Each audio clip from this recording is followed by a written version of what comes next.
justice ya Congo eza justice te. Soki eza justice oyo ezanga moyen, ezanga mbongo, ezanga organisation. Justice ya Congo ezali vraiment justice ya kokumisa teke tozana justice na mboka oyo. Bandeko oyo nyoso azana likambo na justice yeba ozana likambo na injustice. To na justice oyo ezanga ba moyen, donc bazana tina ya okipe yote. Ozalaki na parti, osamba na parti. Olobaki ke Manase azalaki.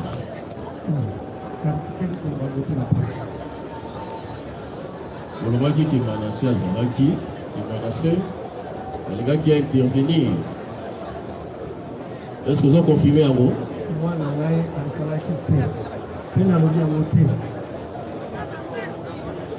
je suis allez-y, monsieur. Allez-y. Ok. Le prévenu, il lui avait été posé la question parce que pour tout le monde, un de ce qui s'est passé comme vous faites, et il était en train de répondre. Il a dit pour tout le monde que soit il venait intervenir et que de suite de cette intervention, par inadvertance, le couteau a pénétré sa femme, par inadvertance, le couteau a pénétré sa fille, ses deux enfants, et pour Manase, il voulait aussi intervenir, et le couteau l'a effleuré au niveau de la jambe, c'est pour cela qu'il a été blessé. Donc il affirme bien que Manase était présent. Ok, le ministère a dit que Manase c'est là qui va là. Vous confirmez? Non, mon avis, Manase. Ok, c'est sa réponse, monsieur.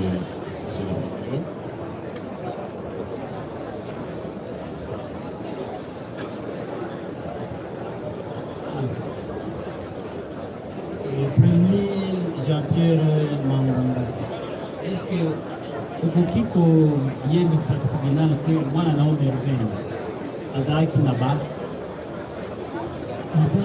azaki na bar donc classe na koma kafuna te apekisa ngai na koma nale tunio soki okoma na koma kafuna te tunio de tuingai toyeba koye est-ce que mwana na omerveni est-ce que azalaki na terrasse sur avenue Président? Oui, est-ce que le Kiko y a petit tribunal que Yomoko, pour le bagité, moi si nayo, na major nako, lié na bango de rendez-vous, ezalaka, na bar, et moi na nayo merde. Ce qui a joué na nako, major nako na et ce qui comme na sur le monde bar, na kono kabango. Moi, la limite, la pote cadre de mon critique, voilà, Barney. Là, comment va-t-elle ou comment la petite sangaï? La petite sangaï. La petite sangaï. J'ai pour moi, on a un attaqué. Pour la respect ministère, on a un comment appeler. La négamé pour est-ce que au qui peut qu'on va dans le tribunal que voilà, Yomoko, au qui n'a pas de balle, il y a moins de noms. Koluka mwasi na 29 osamba kibongo devant les partis na parti non batuna pe kesolo na bate est-ce que okoki pe kolobaki mwasi na vers 22h mwasi na ngai depuis que cela est à 16h.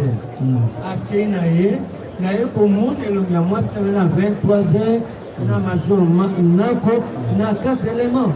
OK. Et la zongaki réaction na yo zaki nini, réaction na pesa ki. Quand il y a zone, na ba famille c'est quand on va être dans le noir, ça veut dire que bizarre, baza pour avancer contre yo na beaucoup. Vous en encouragez. Vous n'a dit paniquer. La main pour sauter. Car la douleur n'a pas qui réaliser la ligne. est-ce que vous avez dit que devant les Koloba, et moi si nayo, à zone hiver 22h, yo oyebi si boye. Nadine, pourquoi n'a-t-elle pas cessé avec cette habitude? Elle m'a incité à Lingala, tata nayo, maman nayo. Je me suis décidé d'aller voir. Est-ce que ça est bon?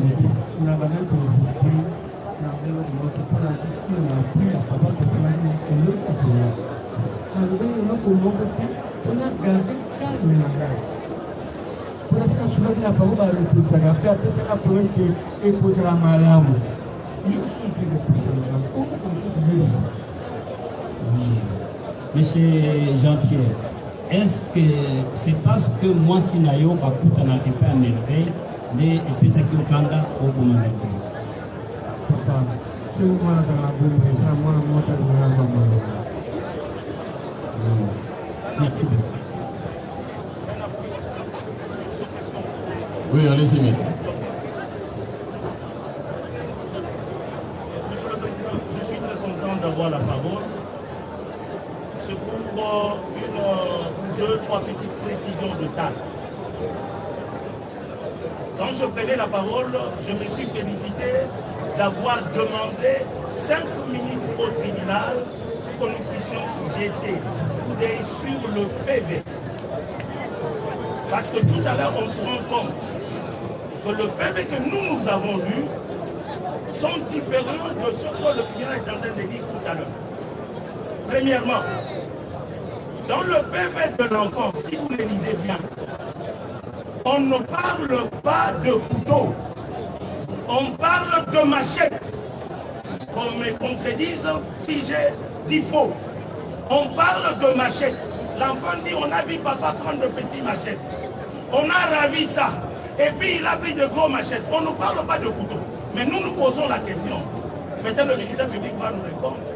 D'où vient le couteau alors qu'on parle de machette? Monsieur le Président, nous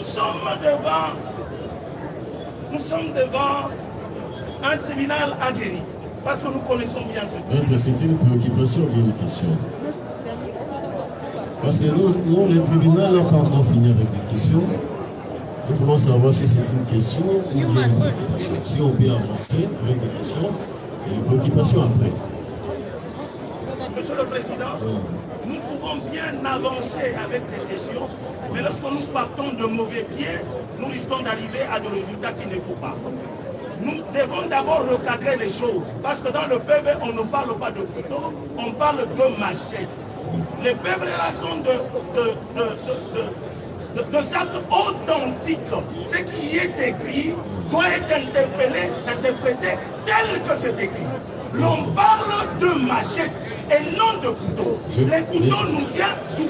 Le tribunal a compris, donc c'est une préoccupation. Okay. Allez-y. Une autre question. C'est vrai, c'est une matière, c'est une audience en flagrance. Mais l'on a cité beaucoup de gens ici qui ne sont pas morts. L'on a cité le major. On a cité les éléments qui sont identifiables. L'on a cité les enfants menacés. Nous demandons au tribunal, c'est une demande, qu'on nous fasse comparaître ce genre. Comme ça, nous allons faire un débat contradictoire. Nous poserons la question à ce genre, qui peut-on être là lorsque le fait s'était en train de se passer. Comme ça, vous aurez toute la lumière et vous aurez à décider sur la liberté sacrée, consacrée par la Constitution du prévenu qui est là. Qu'on nous fasse venir Manassé qu'on cite, qu'on nous fasse venir le major qu'on cite. Et puis, j'ai l'impression qu'il y a une petite confusion entre là où les faits se sont passés et le bar dont on cite. Les faits ne se sont pas passés au bar. C'est dans la maison, dans la parcelle du pasteur. Alors que nous posons la question, nous devons peut-être cadrer ces choses pour ne pas créer une certaine confusion et permettre à nos défendre. Nous avons. Le tribunal vous remercie. Par rapport à votre préoccupation, attendez, laissez d'abord le tribunal lui répondre. Hein? Ok, allez-y. Laissez d'abord les côtés prévenus. Oui, terminez avec la question. Mais également, votre honneur. Le ministère public qui a dit présenter notre client dans cette procédure de flagrance, vous n'auriez pas commencé, au lieu de ce que notre cas va expliquer, tout provient, c'est plutôt que de dire le tribunal ici. Ça c'est simple, le tribunal ou le parquet qui connaît d'où provient ce couteau et pourquoi le couteau dans un procès de machette. C'est à vous de nous le dire, là on vient de le savoir. Mais c'est quand même notre argument. Et la réponse faite par le pasteur Mangwangas, lorsqu'il s'agit qui était dans la maison, qui n'était pas, tu l'as fait, tu ne l'as pas fait, du parquet, de la police, même pendant le tribunal de Sénat. Nous demandons au tribunal de ne pas le faire dire ce qu'il n'a pas dit. Il n'a pas évolué dans ce point. Nous voulons que le tribunal note cette constance et que vous ameniez sorte la machine dont la police et le parquet a fait état qu'on débatte sur la machine. C'est le couteau qui est le couteau du tribunal. Nous voulons bien le comprendre. Pourquoi le tribunal s'est amené avec le couteau devant ce tribunal? Oui, allez-y. Merci beaucoup, votre honneur, honorable membre de la composition pour la parole nous accorder. J'aimerais que votre tribunal, Monsieur le Président, puisse faire également l'appel à la fille du pasteur. À la fille du pasteur répondant au nom d'Ephraïm. Parce qu'elle, au moins, elle était là, votre honneur, honorable membre de la composition. Elle a dormi avec son père. Elle a vu tout ce qui se passait. Elle était d'ailleurs pendant que ces événements étaient en train de passer. Alors pour que votre tribunal puisse également être mieux éclairé, parce qu'on ne peut pas plaider avec les morts, il peut votre tribunal également de faire appel à la fille. Vous avez cité les noms de qui? Je parlais d'Ephraïm, sa fille, elle est présente, elle était là, elle a vécu le fait. Ok, merci vous. Restez la vérité. Vous êtes l'avocat de qui? Nous sommes l'avocat du pasteur. Du pasteur. Dans les récits de faits tels que présentés par le pasteur, avez-vous entendu que le pasteur a cité le nom d'Ephraïm qui était sur place? Répondez à la question. Merci beaucoup, votre honneur. Votre honneur, Monsieur le Président. Maître, répondez à la question. Dans le récit de faits, avez-vous entendu le pasteur parler d'Ephraïm? Votre honneur, Monsieur le Président, vous êtes un tribunal actif. Non, maître, justement, c'est ça la question.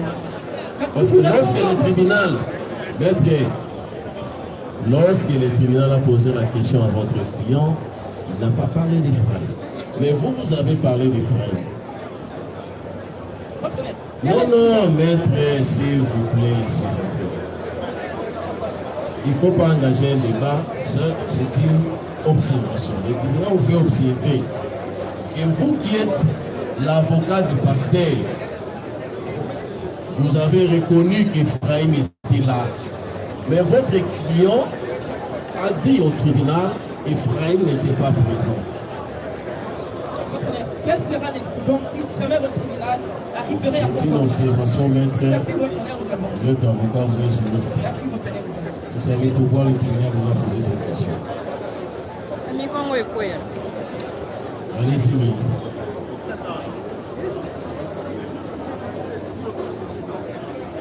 Mais ça va tomber, non?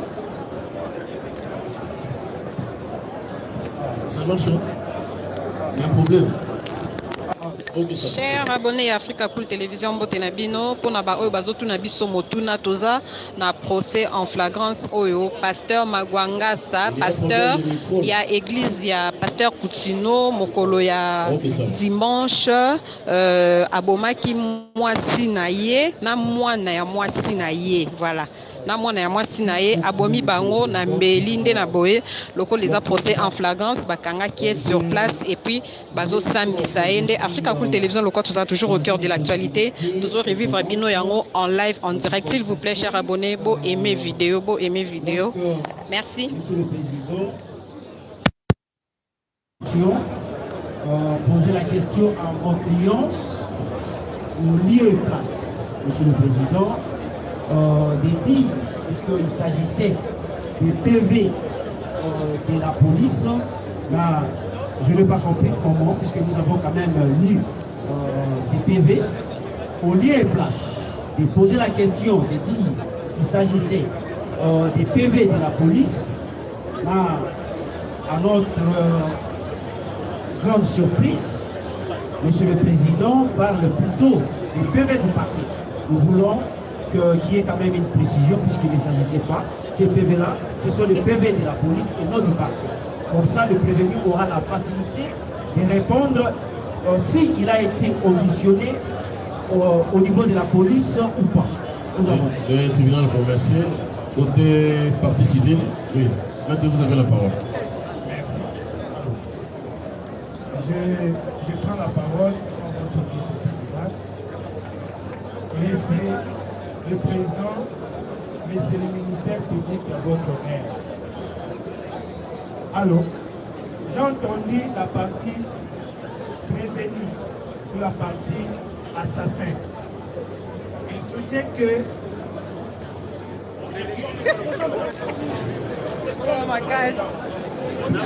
allez-y, maître, allez-y.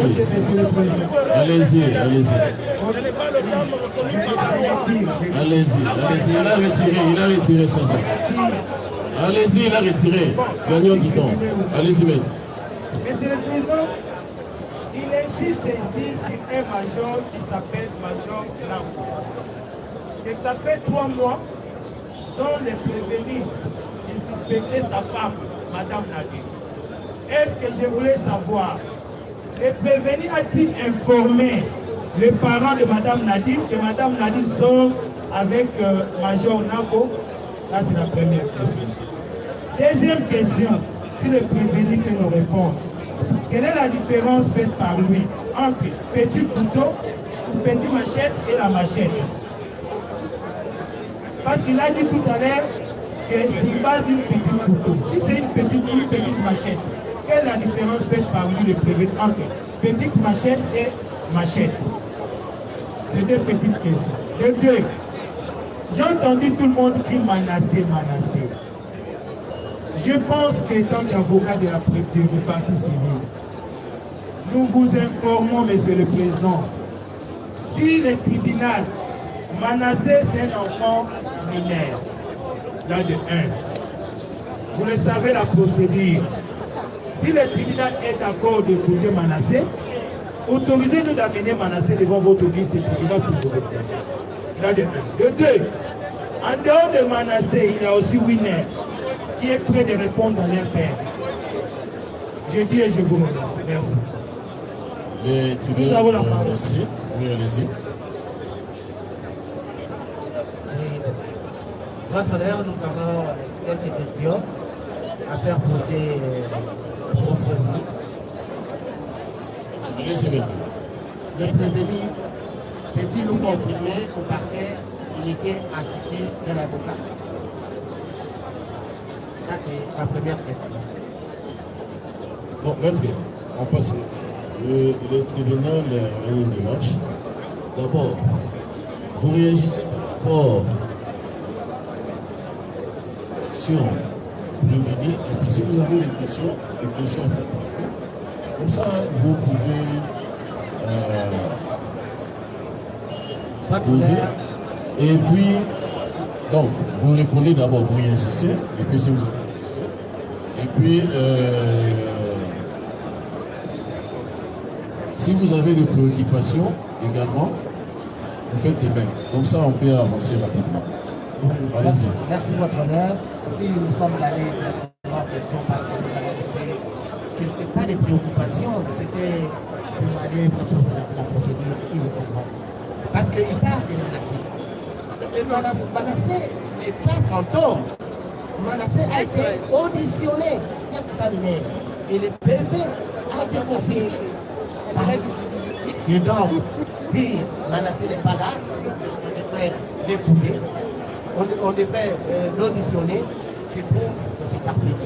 C'est inutile, parce que Manassé a suffisamment éclairé le ministère public quand il a été auditionné. Quant au major fantôme, parler des NAPO, comment on va éviter? Nous parlons d'un fantôme. Les récits. Démontre que les majors là n'existent pas parce qu'ils disent les mêmes policiers qui sont venus les chercher, ils l'ont amené ici. Et qu'il a crié, voici la cour. Voici la cour. Vous avez trouvé que non? C'est la même type de nappe et de soins disant d'accord. C'est la même type qu'il a amené. C'est un fantôme qu'on crée pour pouvoir empêcher la procédure qui est produite. Nous croyons, nous sommes dans une procédure de flagrance. Ceux qui ont été entendus, ils ne nient pas les faits. Ils ne nient pas avoir vu les personnes qui n'a pas fait tomber de personne. Il vous dit que ce n'est pas lui qui a fait tomber parce que... Maître, s'il vous plaît. Maître, s'il vous plaît. Je vois que vous êtes des avocats. Je crois que vous êtes des avocats. Je ne sais pas, vous avez votre méthodologie. On ne sait pas. Mais si on vous demande de poser des questions, maître, posez des questions. Hein? Ce n'est pas le moment de plaider. Ce n'est pas le moment de plaider. Et le tribunal a des questions. Avec le temps, nous avons des questions à poser aux prévenus. Mais au contraire, chez vous, on constate, vous avez beaucoup plus de préoccupations, des observations. Ce n'est pas encore le moment. Le tribunal va vous donner le temps d'exposer, de plaider en droit, de plaider en fait et en droit. Mais si vous avez des questions, posez les questions et puis le tribunal avance. Merci, Monsieur le Président. Je croyais que je posais une question. Le tribunal m'a demandé de répondre aux préoccupations. Allez-y rapidement, maître. Allez-y. Oui. Il faut gagner du temps. J'avais fait poser la première question. Il s'agissait de savoir si le prévenu part devant nous ici, s'il avait été assisté d'un avocat ou pas. Si Okay. oui. On parlait de prévenir. Prévenir. Est-ce que vous allez qui assister dans l'avocat?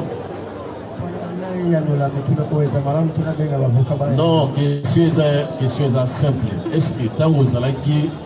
Bon, il faut préciser, maître, il a été arrêté à la police et puis transféré au parquet. Il a été entendu devant l'OPJ et devant les magistrats instructeurs. Voilà, maintenant la question c'est à quel niveau? Devant l'OPJ ou bien devant le parquet? Est-ce que dans le parquet, vous avez assisté? Voilà. Et constat dans ma part. Parquet boy avocat dans la salle. Bon, parquet salle qui met à boire qui parquet à l'oba. Donc tu dis en fait avocat salle qui met à boire qui à l'oba. Allez-y. Merci, votre honneur. Si le prévenu peut-il dire si M. Touzoulana Albert était samedi chez lui à la maison? Pardon? Si le prévenu peut dire si M. Touzoulana Albert, l'oncle de sa femme, était le samedi chez lui à la maison. Au moment des faits ou bien ça? Non, la journée. Pendant la journée. ayaki na suloli na ye ayaki osoli na ye andimisi ngai eloko mosusu koza te paster mwana na ngai mpona ataki akoyoka ngai mpe otamokatiki ezaki na kite na esili yo tobengaki yo bien ayaki ye moko ayaki ayaki ye moko ok allez-y maintenant. Peut-il confirmer qu'il a dit à M. Touzoulana son père a été tué par le roi? Oui. na tosololaki makambo ya papa na ngai te kasi nazwaka ye papa na ngai. Ok. Merci, votre honneur. Les pasteurs peut-il confirmer que le couteau qui est devant vous, c'est l'ustensile de sa maison?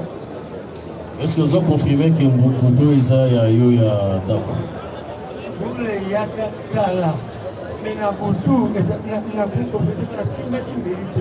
Question en avance.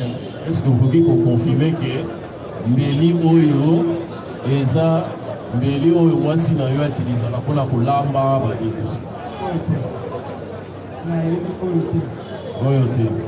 Allez-y.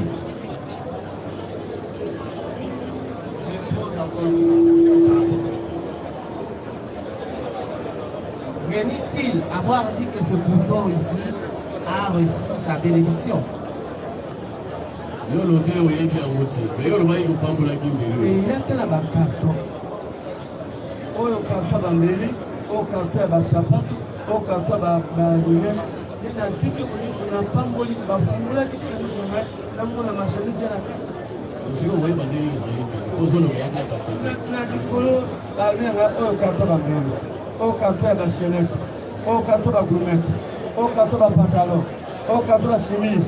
Na tout le monde la mi Seigneur. C'est mal au beaucoup pour toujours. Votre honneur, si le prévenu peut confirmer que le couteau,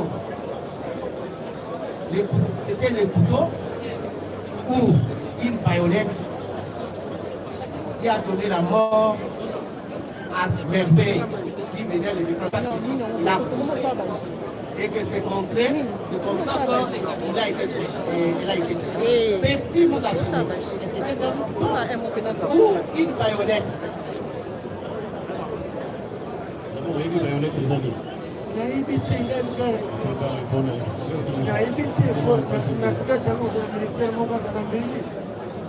Bon, si vous avez tribunal, est-ce que Zalaki baïonnette, oui, baïonnette, ils ont bambélio basuda on bambélio basuda batikisa. Oui, pour moi qui s'y go, moi si na yo bien ils ont ça qui moi si na va faire kufa. Ils ont qui mbélio mais ça qui baïonnette. Oui, habité. Moi si na vous faire nani. Moi si na yo akufa gina.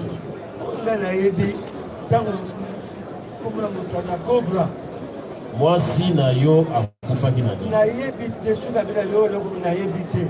Yebite soki li banga, soki pe poison et soki pe loko ni no so yebite. OK, allez-y. S'il vous plaît.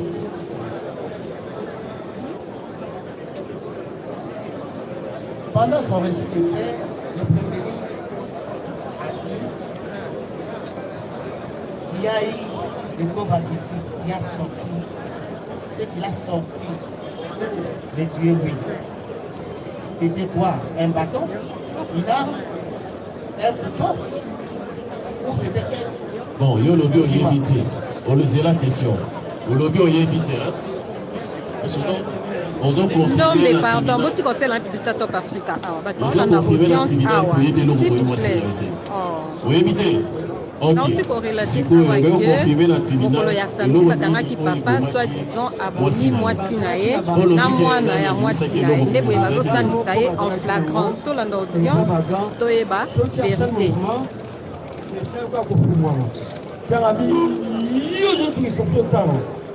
Nazali sur la position ntango naluka siko komanga na kokima me kokontrole defere maboko na bango nazali suna te nazoka ndenge ninga na kokima pamata danger ya boye aka po bayo obengana bato na biso awa lese. Il termine. Votre honneur, si vous pouvez poser cette question au prévenu. Il a identifié Cobra, il a identifié le major, il a identifié qu'ils étaient cagoulés en lunettes noires. Il peut nous dire, il dit qu'ils avaient des dents qui s'ouvraient et qui le frayaient. Peut-il nous dire quel autre corps ou élément il a dit Cobra et compagnie et Napo à voir qu'il a vraiment effrayé et qui voulait lui donner la mort. C'est quel ordre?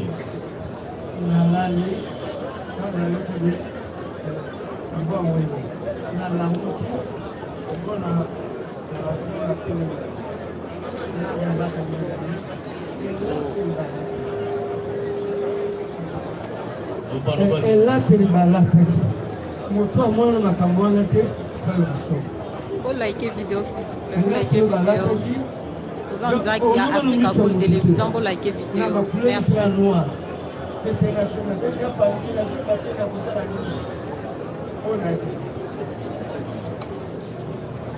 Merci. Votre frère, au moment où Cobb a été défendu, il n'a pas et qu'il avait peur. Peut-il nous dire où était Merveille? À quelle distance Merveille était? Où Mireille était dans une pièce haute où elle était dehors avec? Bon, tant que tu vas en parler, Merveille a zéro qui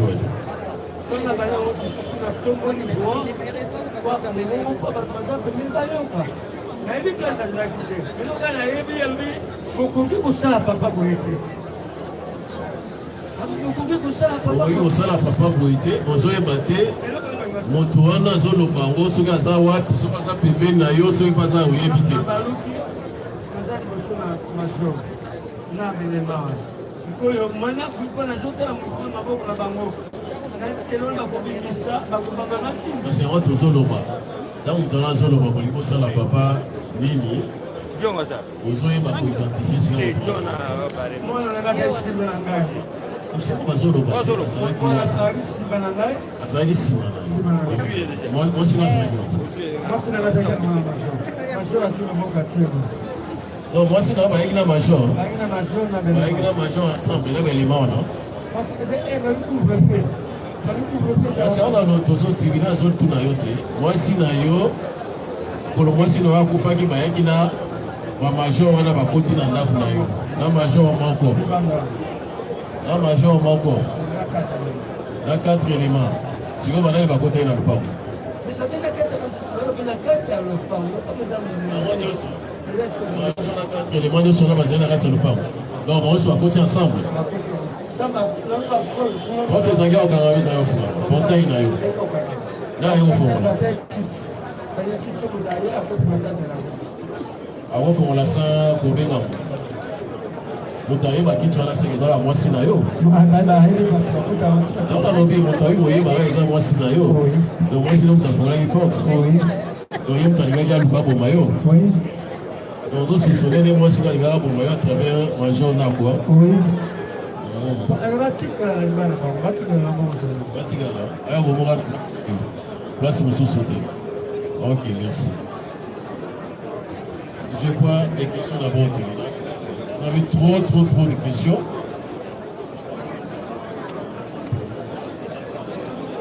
Bon, selon récit à Moto, bien mon comité parce que jusqu'à là dans notre présumé innocent, selon hier a accusé moi d'infidélité avec un major, dans un paquet, bangonde batanda qui est piège, bangonde baya qui peut attaquer, donc à se défendre, voilà.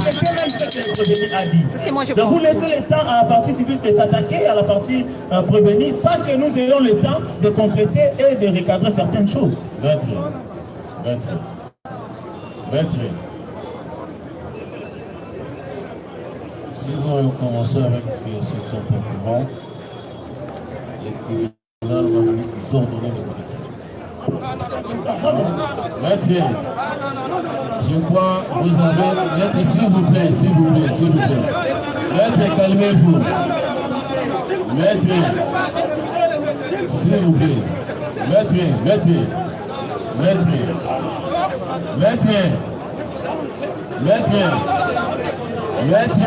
on est au tribunal, on est au tribunal.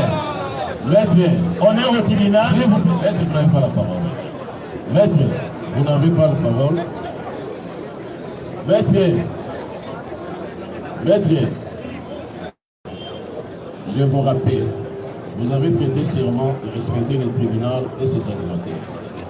Si le tribunal vous fait cette observation, un avocat écoute.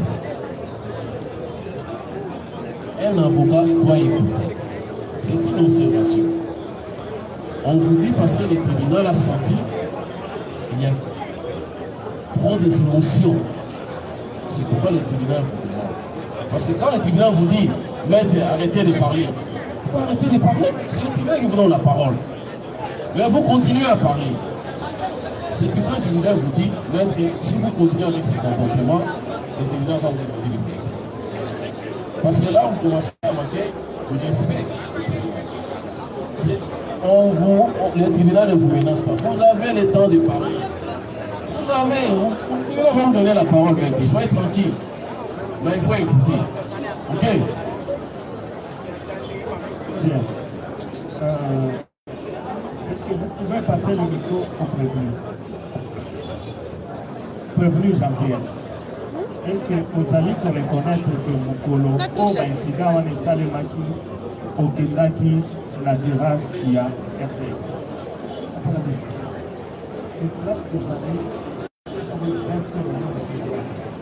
Parce que toujours il y a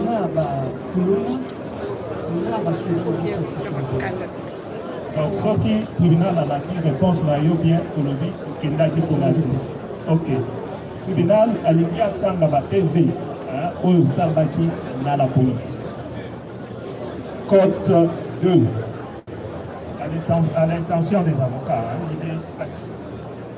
Va tout mieux.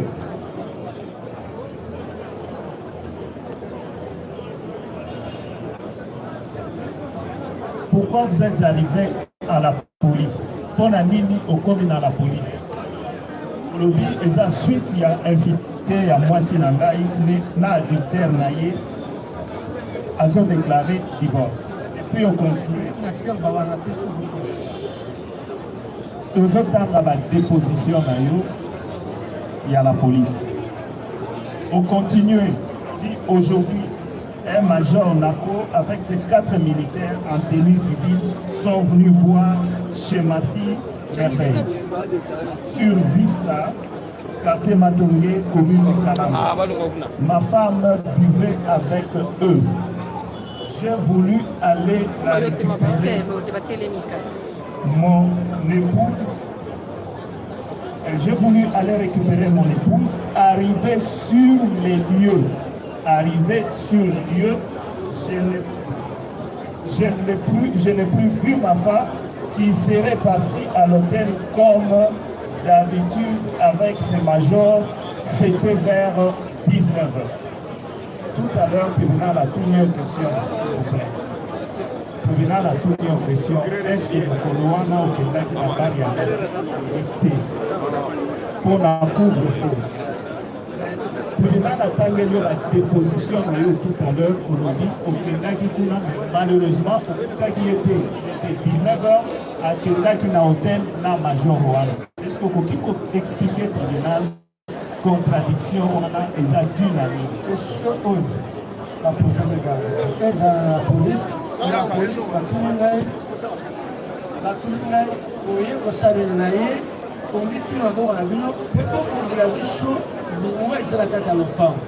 Très bien.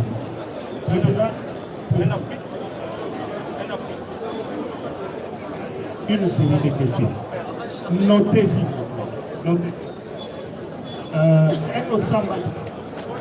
Est-ce qu'il y a qui procès verbal là? Est-ce qu'il y a aussi un procès verbal? Le problème, est-ce que au signal qui est procès verbal? Est-ce que au qui pour ça?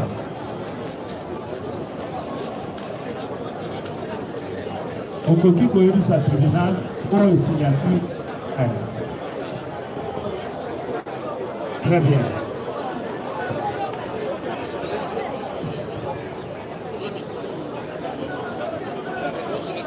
Pas obligé de la signer. Très bien. Ok.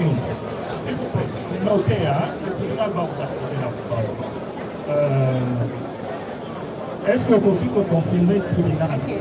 Présence, il y a Hermine na maman na ye dimoneke ne mokolo ba incident esalemaki ye pa na ye. Maman na maman transport soki mina zate azana ba bimina ba mo ba peso na ba ba bengozo na 23 mais maman là la ka bosu semana lali ya kuma kala ikola ka bosu bazalaki soki na na soki maman mina zate azana bayaki mo ba incident ouais si maman Amina Zate abimi na bango beke parce que maman la ka va ce qui était na ka voilà là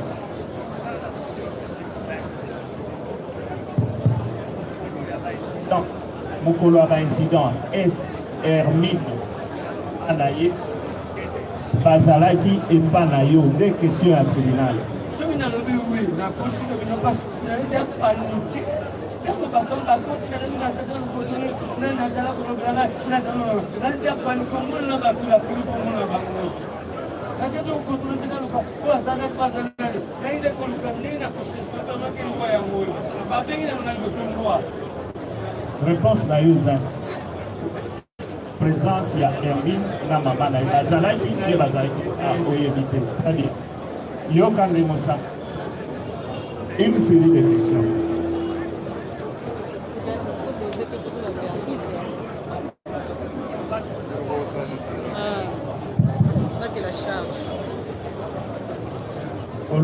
Osambaki boye na la police.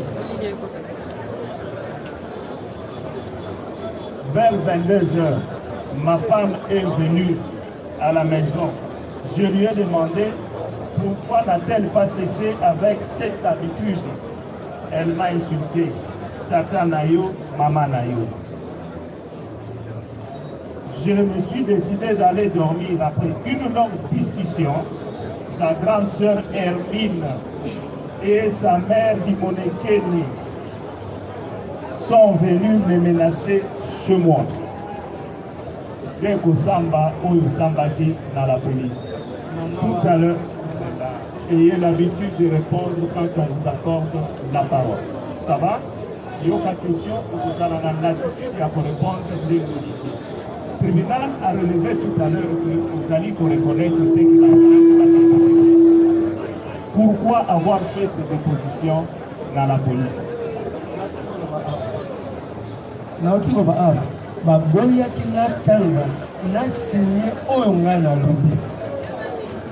Répondez, maître. Laissez-le répondre. Maître, c'était l'intellectuel. C'est procédural. Pour liker vidéo, s'il vous plaît, cher abonné, dans Kakou Télévision, pour liker vidéo. La parole est au prévenu, maître. Et vous tribunal. Maître Kambila. Maître Kambila. En ce moment, les prévenus Azowanga na makambo oyo atambaki na PV na la police à lobby exige qui est assigné. Voilà, c'est la situation un peu ici. En gros, et sali, Mambutu Mbutu entre l'avocat na le tribunal. C'est par rapport à la question. Non, pas par rapport à la question. C'est une question procédurale. Oui. Merci. Monsieur le Président, je prenais la parole pour faire observer une question de taille. Nous sommes dans une procédure de la flagrance. Dans une procédure de la flagrance, il y a ceci de particulier. Le tribunal, le parquet, le parti au procès découvre le fait, séance tenante. Ça, c'est une question majeure de la procédure de flagrance. Comment est-ce que le tribunal ne fait que s'accrocher à de procès verbaux qui ont été obtenus dans les conditions que nous savons? Monsieur le Président, s'il y a des procès à examiner, pourquoi nous sommes dans une procédure de flagrance? S'il y a des procès à observer, vous nous renvoyez, on revient, on examine ce procès, vous nous donnez l'égalité de chance. Je peux terminer, Monsieur le Président? Oui. Vous nous donnez l'égalité de chance, parce que le procès sur l'équilibre, ça symbolise la balance que nous portons, vous et nous. Vous nous donnez les mêmes moyens, les mêmes armes, pour que nous venions répondre. les procès de la France, on ne s'accroche pas aux PV qui ont été obtenus sommairement. Qu'il vous plaise donc, soit on revient dans le procès de la France, ou carrément on renvoie, qu'on puisse étudier à fond ce procès et qu'on organise le droit de la défense, le droit sacré, le droit garanti. Merci. Je reviendrai pour compléter les questions techniques que vous avez posées. Merci, le tribunal a compris. Par rapport à ça, le tribunal va vous répondre. Je crois, non, mais attendez.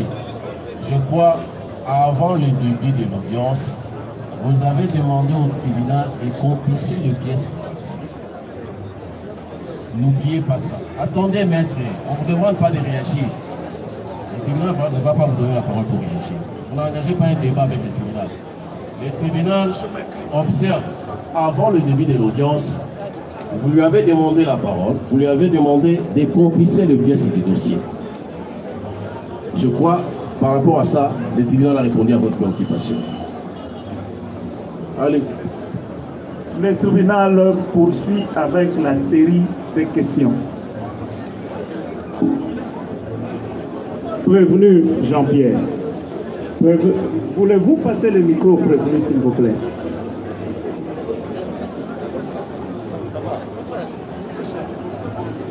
Tout à l'heure, au lobby que Major na équipe naïe, Bayaki Panayo, Nanda. N'est-ce pas? Est-ce que vous pouvez dire tribunal exactement parce que le lobby va agresser qui a arme ni? Oyo ngana moni na liboso tangu mwana ngai leve agangi papa na kutu natala awa makile bani ko na biso na s'occuper na likamo le libo yango na bani ko lukani na kusuna ko kimi na éviter zaki massage na éviter zaki molangi na éviter zaki mbeli parce que mbeli zaki molini. Ah, c'est parce que dans la police on va dire que va utiliser qui cross ya arme. Oh, na l'accès place à Bétiné, na l'accès non. Ok. Peut-être une dernière question. Tout à l'heure, ce qui tribunal a dit qu'au Samba na yo très bien au sujet à Bambeli. Herba la question Beli au lobby. Oye bakaba ustensile ya ndaku na yo te.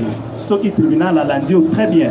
Alors oui, oye bakaba ustensile ya ndaku na yo te. Mais comment est-ce que aux a conviction ferme que Beli oyo faire partie na ba arme oyo ba utiliser kité mukolo incident. Na oti koyo kata ba be sangai que moi yo bi ko ni katana. Beli yango wana cher abonné. Elo ni ko katana wana sa Beli. Des personnes pour la première fois pour la baïonnette na mona wote kwa suda kengela ngaite nakabi moi si ngai ba 4 on ambeli na mona wote. Ok, oui maître, vous avez la parole. Votre honneur, je crois que nous des avons... questions. Oui, exactement, des questions, allez-y. mais également quelques observations. Vous aimez trop des observations. Certainement. Nous voudrions que le tribunal constate et qu'on note que le prévenu ici, notre client, a remis en cause l'authenticité de PV ici de la police, de l'OPC. Pas exactement. Exactement. Okay. Et vous comprenez, vous l'avez constaté vous-même. Je crois que je ne remets pas, je ne donne pas les leçons au tribunal, que le prévenu, lorsque vous parlez en français, il ne comprend pas. C'est tout le monde qui le remarque, on est en public. Vous pouvez comprendre le niveau d'instruction et d'éthique qu'il a. Donc ça, c'est un élément important quand il faut qualifier d'intellectuel ou pas. C'est comme cela que j'ai commencé par les deux observations. Mais c'est une question que nous avons fait poser au tribunal. Bon, peut-être le ministère public. Là, vous ne nous avez jamais répondu. Les couteaux, oui. Non, il faut pas poser la question au tribunal, au ministère. Au ministère public, le couteau qu'il vous a amené, est-ce que c'est le couteau du parquet, de la cuisine d'un des membres du parquet? C'est quel couteau? Puisque les PV ne parlent même pas du couteau. On peut poser la question au ministère. Exactement. D'où provient ce couteau? Il est où? Ministère public. Et le major est où? Ok.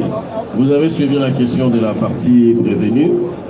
Dans les PV, dans les différents PV, on parle de machette. Ici présent, nous voyons un couteau. C'est ça la préoccupation.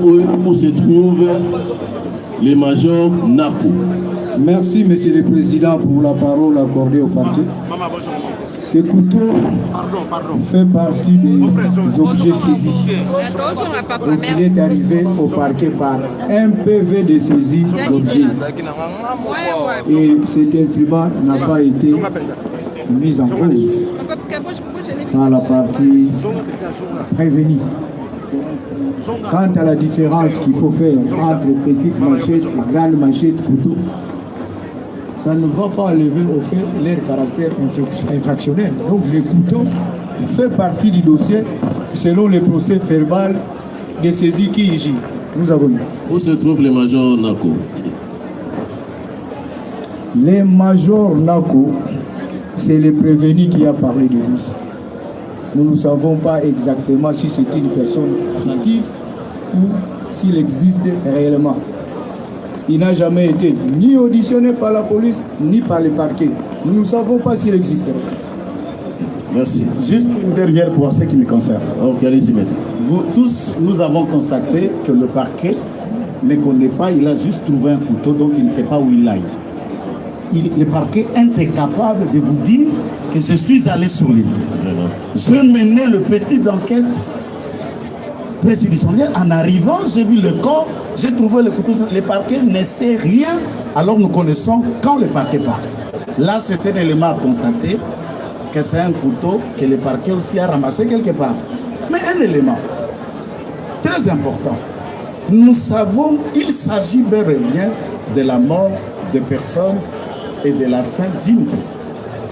Est-ce que le parquet, sommairement, a pu requis, même circonstanciellement, un médecin, pour que, à l'issue de cette instruction, que le médecin vous dise les blessures qui ont causé la mort sont des blessures d'un couteau, d'un baïonnette, comme vous en avez fait allusion, d'une balle ou du reste? Par quoi? Puisque certainement, nous respectons la vie humaine. Ils sont morts. Mais de quoi? Que le ministère public vous dise. Ok, ministère public, avez-vous requis un médecin pour connaître la cause exacte du décès de la victime? Monsieur le Président, nous avons cessé de le dire et de le répéter, nous n'allons pas cesser. Nous sommes en procédure de flagrance. Pour honneur aux avocats, je ne vais pas définir cette procédure. Nous sommes en train de découvrir la vérité séance tenante par rapport au fait de la cause. Donc, les tribunaux, les ministères publics et toutes les parties sont en train de découvrir tout ce qui est apposé comme acte doit l'être par rapport à l'instruction devant les juges des séances. Nous avons dit, Monsieur le Président. Oui, allez-y. Merci, Monsieur le Président. Pour l'octroi du verbe, je pense que nous sommes tous juristes, mais laissez-moi vous dire que ce que venait de dire notre adversaire, puisque c'est lui qui a amené notre client par derrière vous, nous a tellement estomaqué. Monsieur le Président, qu'à cela ne tienne, puisque le ministère public qui a saisi votre auguste tribunal, nous présumons que le ministère public a des éléments, a des preuves suffisantes pour convaincre votre auguste tribunal qu'il ne sert pas de fauteuil douanier, Monsieur le Président. Quand notre client, lorsqu'il était auditionné au parquet, Monsieur le Président, il a cité les noms d'un certain major. Monsieur le Président, le ministère public ne pouvait pas laisser passer ces noms pour qu'aujourd'hui à l'audience alors qu'il a fixé les dossiers au tribunal, qu'il vous dise c'est un nom fictif. Mais c'est gravissime, monsieur le président. Qui dit ça? C'est le ministère public. Monsieur le président, le prévenu, au moment opportun, va rencontrer le parquet avec des arguments massifs, tout simplement puisqu'il a trouvé que c'est une instruction tellement bâclée, le ministère public bégaye par devers vous, ce qui revient à dire que, monsieur le président, le ministère public... Merci. Observation. Merci. Des questions. Monsieur le président, la question au ministère public. Oui, allez-y. Monsieur le président, nous voulons savoir, monsieur le président, puisque tantôt, parmi les personnes par lui auditionnées, là, puisque c'est le fils, je ne sais pas si c'est le fils du prévenu, a parlé d'une machette, d'une grande machette. Et, monsieur le président, là nous voyons une petite, un petit couteau. Nous voulons savoir, puisqu'il semble, selon le ministère public, que c'est lui qui a vécu le fait. Lorsque cette affaire parle d'une grande machette et que le parquet s'amène par devers vous, avec un petit couteau, qu'est-ce que le prévenu peut comprendre et qu'est-ce que le tribunal peut comprendre quant à ce, puisque le parquet n'a pas assisté, le parquet n'était pas là, il vient de vous dire qu'il découvre, monsieur le président, les faits au même temps que le tribunal. Maître, je crois, écoutez un peu, je vois quand les tribunaux vous demandent de gagner du temps, ce n'est pas pour rien. Je vois que cette question a été posée par vos confrères. Non, la question a été déjà posée. Donc, il faut être présent, hein, maître? Il faut être présent et suivre. Cette question a été déjà posée. Et le ministère public a répondu quant à ça. Ok? Non, il a déjà répondu. Ça va, maître, ça, on passe. Vous avez toujours été discuté avec les tribunaux. C'est ça, on ne comprend pas. On vous a dit que cette question a été déjà posée. Hein? C'est fini. Allez-y, maître. Moi, je voulais qu'on revienne un peu. Parce que dans toutes ces questions qui étaient posées tout à l'heure, il y a une sorte de confusion qui a germé. Nous voulons partir au départ. Est-ce le ministère public peut-il vous dire avec précision, parce qu'il a eu le temps d'auditionner, ses yeux et oreilles, les OPJ ont eu à auditionner. Signale que dans ce dossier, il y a le PV de la police et il y a aussi le PV du ministère. Est-ce que le ministère public, je suis très content parce que le ministère public qui a auditionné, c'est celui-là qui est à l'audience. Est-ce que le ministère public peut-il nous dire avec précision les faits se sont passés où et quand? Sur ces deux petites réponses, je reviendrai avec une question capitale. Les faits se sont passés où et quand? Est-ce à domicile? Est-ce au niveau de bas, aux terrasses, sur route, au parquet, à la police? Est-ce qu'on peut nous donner cette réponse? Et je reviens avec une autre question. Oyonde ba preuve partie accusé baye nango. En tout cas, biso na ngambu ya Africa pour télévision, toza obligé ya kokata parce que lumière eza penza lisusu kitoko makasi te, mais bokozwa verdict na nzela ka ya Africa Cool Télévision parce que Janimenga aza mes côtés azozela bino ba image. Voilà, cher abonné d'Africa Cool Télévision, bo like vidéo ko, bo like. Non, le temps. Oyonde ba preuve. Les faits se sont passés à 23h. Voilà, oh ba preuve. Une autre petite question. Na benda on bien. Est-ce le oyo nde ba preuve partie accusé ba nango po baya ko sala confrontation na tribunal selon pasteur alobi aza na innocent ba kite ko agresser. Deuxièmement, le sang, est-ce le sang humain ou c'est le sang d'un cochon, d'une chèvre et tout ça? Parce qu'il est important de savoir, nous sommes en train de voir le couteau couvert de sang. Il s'agit de quel sang et les empreintes qui se retrouvent sur ce couteau-là. Et cet emballage-là, provient d'où? Là, les ministères publics avaient déjà répondu. La direct na téléphone, non, donc vous ne voulez pas suivre. Pour image na caméra parce que tout dans Janimenga à continuer. Donc reste suite verdict beaucoup pas Janimenga voilà. Le tribunal vous interdit de réagir comme ça. Maître, ça je vous l'ai dit. Hein? Le tribunal n'a pas peur de vous retirer la parole. C'est une on fait seulement des observations que quand il faut réagir, agissez d'une manière professionnelle. Et par rapport à cette question, le tribunal, je crois, le ministère public avait répondu à cette question. Lumière, caméraman en compte. Bote ba papa, ba mama, bandeko. Bote ba rando na ba randonnette.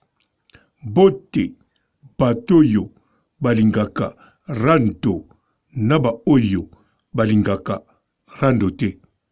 Bote ba jeune garçon naba jeune fille. Bote bana mike naba bébé. Bote ba Sainte Anoirite, Sainte Thérèse, Sainte Ingrid Kabongo.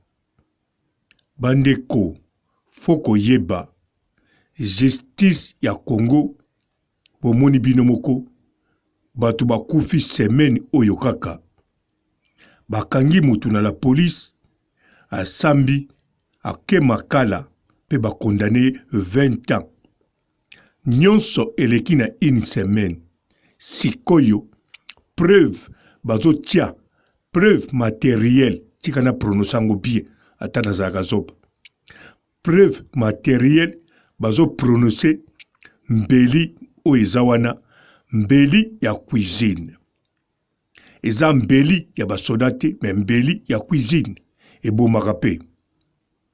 Alors bandeko soki papa wana abomaki to abomaki te me esengeli fo bakanga ye wana eza ya solo batinde pe na prison wana eza ya solo. Mais jamais na bandeli bien, jamais de la vie, na une semaine si bazui décision ya ko condamner 20 ans. Bon, une semaine ezaka na 7 jours. Bango kutu 7 jours de kokité. Menga lokola na zalaka un peu gentil na tsheli bango kaka une semaine. Na bakisili bango mikolo ya ko bakisa. Na ba dimanche na ba samedi bazwa kaka. Bandeko bokanisa malamu bakangi mutu abomi ye azoloba abomi te ezala abomaki kamera filmaki ye azotia batu bambeli mais bakokatela ye 20 ans dans une semaine te fo ezala kaka na justice oyo ezanga ba moyen donc mbongo ezate tant ezate po basambisa moto sikoyo papa oyo azoloba abomi te c'est possible abomi mais bandeko ata biso moko photo za na besoin to mona makambo clair ye azaye moko atie 4 personnes mbeli mbeli oyo atie bango eza mbeli ya cuisine ebomaka pe. Alors, bandeko wana ya tche bango bambeli, mutu moko te a se défendre. Papa wana mutache manzaka azate. Papa wana mutakache chemise azate. Bandeko. Botala taba émission soki ba enquête impossible. Bokomona mwana moko ya muke to koko moko bakangie na mbinga mubali aninga bomaye. Me bokomona mutu wana azata na manzaka na maboko to na mukongo po mutu nyos o balengi koboma ase defandaka. Siko papa oyo abomi mutu moko te abomi 4 personnes non atie 4 personnes mbeli. Sikoyo parmi 4 personnes oyo atie mbeli babetaka ye déjà selon histoire. Bolanda bien. Donc bana ya mama wana na mama wana oyo aza mwasi na ye babetaka déjà papango selon histoire. Alors sikoyo moto babetaka bamonela asimbi mbeli ya cuisine, mbeli ya 27 cm. Côté kotaka bato eza na ba 20 cm boy, eza mbeli ya cuisine, mbeli ya basoda te. Alors sikoyo azwi mbeli wana, mbeli yango akotisi 4 personnes bandeko. Mutu moko oyo aza na ndako luka mbeli ya modele bongo, eza sorte ya bambeli oyo baza kobenga na kala bambeli ya okapi. Mutu moko zwa mbeli ya cuisine, somba pamplemousse to lilala, banda kokodisa mbeli na lilala, omona ndenge ezalaka. Po nzoto ya mutu, mbeli ekotaka, eyebi ndenge ekotaka na difficulté. Na kanisa bino moko bokataka na misuni. Siko mbeli ya bongo, akotisi mutu atie ye, nyonso ekoti na facilité, si malandi mususu, bango tu ba défendre te. Eza impossible. Donc mbeli wana, mutu moko ta kosa yo, mutu ataza maître, ata boma ba 100 personnes, ba pesi mbeli wana, ba zwi kaka bato papa wana tie bango bambeli, ba telemisi bango. Ale ba tindi siko banda ko tia bango bambeli, sans kokanga bango basinga, sans komelisa bango bakisa pongi balali, bazo tala boye, ata bazaki na pongi, alamusi moko na kotia mbeli, en tout cas, bako défendre. Même moko kokufa, to bango tumbeli kokota, bako se défendre. Siko lokola bango, babetaka papa wana, bozala sir na mbeli na banzoto na bango, me bako tuta papa wana kaka, pe bako tia mbeli. Na lobite papa wana abomaki te. Akoki koboma na ba complice. Akoki koya na ba shege, ba bomi famille wana eza possible. Alors, ou bien major wana pe akoki koboma, pambate, ye pa bimaka na mwasi wana. Tango mosusu, amonike, bazaka ka bango mibale te, mais mwasi yango tango mosusu, aza susu na mibale mosusu. Alors, a calculé bien, bon, soki na ye na batunanga, na bomiye, libabe ekokwe ilakaka. Motu na biso oyoyo, amemaka titre ya mobali. C'est possible, parce que soki major, akanisaka zaka na mbanda moko wana. Azoluka a débarrassé na ye, ya tika la libre na mwasi. Siko mwasi yango, nzoka za na mibali mosusu. A utilisaka major kaka pon influence, aza major, abangisaka mobali yoyo, aya ko débarrasser lenga moto yo, bongo siko yo, o na tiaka mutema na bomba ye. Siko major na yeko comprendre ke, mwasi wana, muta tiaka mutema, a bomba ma quelque part. To ba bomba ma quelque part. Alors sikoyo, major akoya ko swani seteke, nzoka yo, nga yo utilisaka nga kaka boye, oliaka na mbongo na nga, otiaka nga na conflit na moto yo, en plus pe lokola bayebanaki, akoloba nzoko bomba ba misusu. C'est possible, major akokoya pena batu na ye, ba bomi, eza possible. Alors, sikoyo, soki penza Congo, eza na justice, en tout cas, bakoki ko écarter hypothèse mokote, bakoki ko écarter indice mokote. Mais justice oyo, ezwi mbala moko, oye moko azoloba, azo contredire na bavoka, eza na sens te. Parce que zali batu bakufi, obino bobengaka mort d'homme. Batu bakufi, alors, ekokozwa moins de une semaine te, bo clôturer yango, pe bo bambie 20 ans, bo vandi na bino bongo. Bozo mona ke, eza impossible, ye akenetia, batu wana nyonso mbeli mbala moko. Bozo zela kutu te ba oyo baza na l'hôpital, ba ya, ba loba ndenge zali.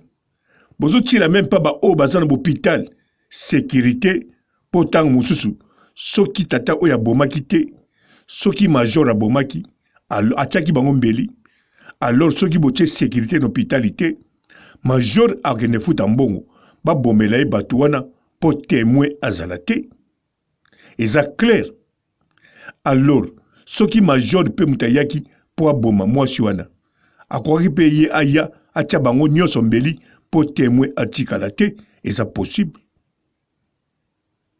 yango wana soki papa oyo abomaki to major to bakuluna to papa wana azwaki bakuluna lokola alalaka mpe na mesa ya gambela ayebani na bakuluna alors enquête faut éprouver biso justice congolais pour éprouver biso surtout likambo oyo lokola epesi alarme sociale ekomi ntina poto oyo eza makambo susu ya moke te eza makambo même ministre ya justice même baprocureur ya république même soki banani oyo bakontrolaka Congo po bayokisa Congo soni te alarme publique epesami na 4 personnes poignardées mibale bakufaki moko lisusu aye kokufa bakomi misato en tout cas moindre des choses faut kolakisa na pays wana eza na justice baza na capacité ya komene enquête po oyo ya kokondane mutu 20 ans mbala moko na moins de une semaine soki ngai zoba na moni yango ke basali mabe bongo bino bato mayele bokomona ngo ndenge nini tangu nalobaka naza zoba ya solo na buka classe mineure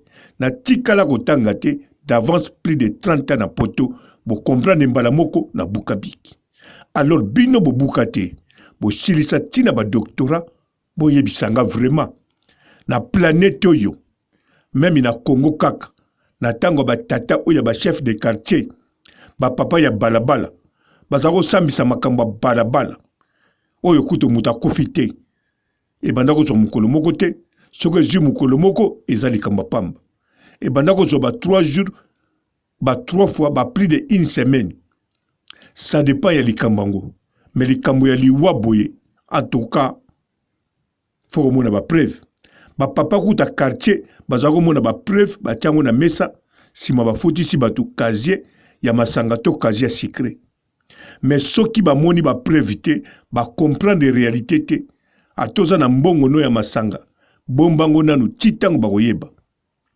mais oya bino Congo mboka monene bato tu babimaka bata mayele bato bazo sala na internet ba chroniqueur ba chroniqueuse bazoba ba chronifuat balingaka kofinga vaut mieux kofinga vaut mieux kolakisa buzoba na yo ndenge nga papa robot na lakisaka naza zoba pe na li fier d'être zoba mais kizengi te lokola naza na chance ya kozala kizengi te na ye koyebisa bino o na moni po na justice ya Congo donc bato mingi baza na prison makala baza ba innocent soki bolingi botiaka ba innocent na prison en tout cas ebongi botonga ba prison ebele ezala na condition po ba innocent ba vivre bien ba tika pe kolia vungule chaque fois ba chanzaka bango pe bagu ya biloko pamba te bino boza na temps mosusu te